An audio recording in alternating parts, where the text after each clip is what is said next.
Quand j'étais tout petit, l'une des premières histoires que j'avais inventées comprenait une version Maus Costa de la joie, appelée le Margravia dels Gau. Je trouvais cette dénomination trop stylée, et j'avais même créé un langage que seule cette peuplade connaissait en substituant certaines lettres. Ce que je me compliquais la vie à l'époque. Vous ne l'aurez sûrement pas compris, je vais parler dans ce podcast du parler à Joulo, parce que l'idiome que je m'échinais à développer dans ma prime jeunesse avait pour racine le parler haut en couleur et diablement récréatif dont sont friands les Ajoulots. Vous le savez, le Jura a un attachement farouche et viscéral pour la langue française, à tel point que les anglicismes n'ont été tolérés que récemment dans le langage courant de ce coin de la Suisse. Par contre, l'Ajoulo ajoutera joyeusement dans la discussion des expressions suisses alémaniques, derniers vestiges de la période d'occupation et de nombreuses locutions de patois, héritage linguistique encore bien vivace dans la région, bien qu'il commence à se perdre. Mais pour faire un bon Ajoulo, pour se fondre dans la masse, il faut d'abord un bon accent. Vous pensez que pour choper l'accent Edjola, il suffit d'aller dans une boutique et de l'acheter? Ce serait une bonne idée d'ailleurs.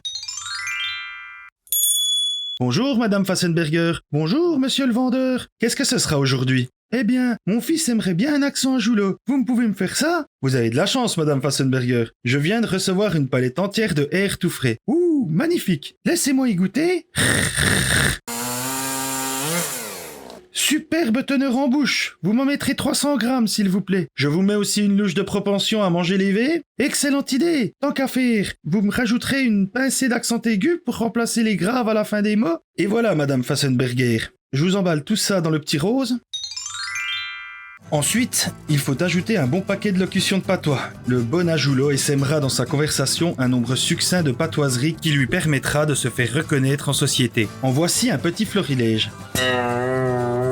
Errate. Exclamation qui signifie arrête ou c'est pas vrai. Il est souvent utilisé lorsque quelqu'un est étonné ou circonspect sur la récente déclaration de la personne en face de lui.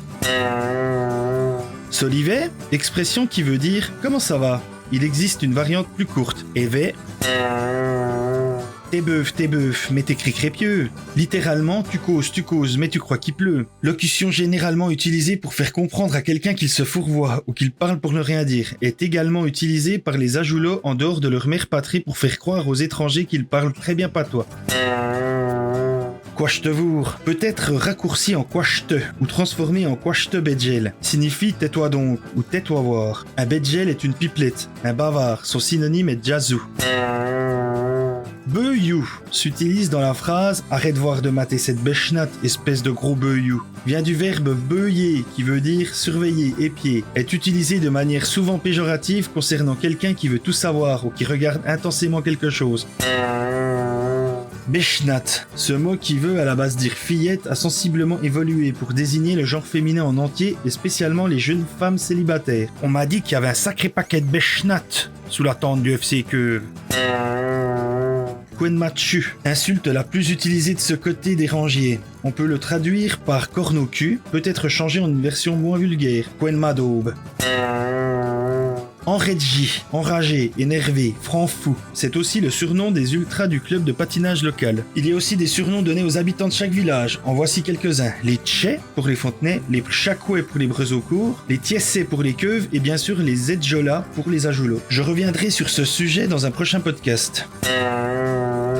Enfin, on a le fameux Oiwa, sans doute un des termes les plus utilisés par l'Ajoulo. Bien qu'on s'en serve couramment pour signifier le dépit, il peut apparaître dans d'autres occasions. C'est un peu l'expression passe-partout qui permet à n'importe qui de se faire passer pour un Edjola patoisant. Par exemple, le HCA Joie a perdu hier soir. Oiwa. Ou je t'invite chez moi et je te prépare un superbe repas. Oiwa.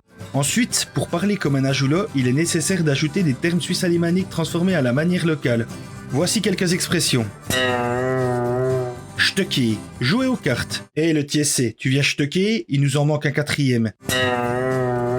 Poutser, qui signifie nettoyer, mais qui s'utilise aussi au Yas quand une des deux équipes empoche la totalité des plis. Oiwa. Et les Poutseistes partis, ils ont tous les atouts. On a aussi Schlager, qui signifie en gros battre, frapper, comme dans dit. Les Edjolas sont ramassés une sacrée belle Schlager à Cloten. Errate. Il est à noter que ces germanismes ne sont pas uniquement l'apanage du langage ajoulo. On retrouve ces expressions dans quasiment toute la Romandie, mais il est vrai qu'ils sont très utilisés en ajoie. Vous l'aurez compris, je pourrais parler des jours entiers du parler ajoulo. Et je me rends compte que je n'y fais qu'effleurer le sujet, donc je m'arrête là vu que j'essaye de faire baisser la durée de mes émissions. Si vous voulez approfondir le sujet, je vous mets quelques liens dans la description de ce podcast. Je vous recommande particulièrement le site des Jazzans, ainsi que le site patoisjura.ch, qui contient un glossaire du patois avec les traductions en français c'était le célèbre Vatré. Je vous remercie de m'avoir écouté jusqu'au bout et n'hésitez pas à liker et à partager ce podcast s'il vous a plu. Vous pouvez rajouter des commentaires si d'autres expressions que j'aurais omises ou oubliées vous viennent à l'esprit. Et comme on dit chez nous, à moins...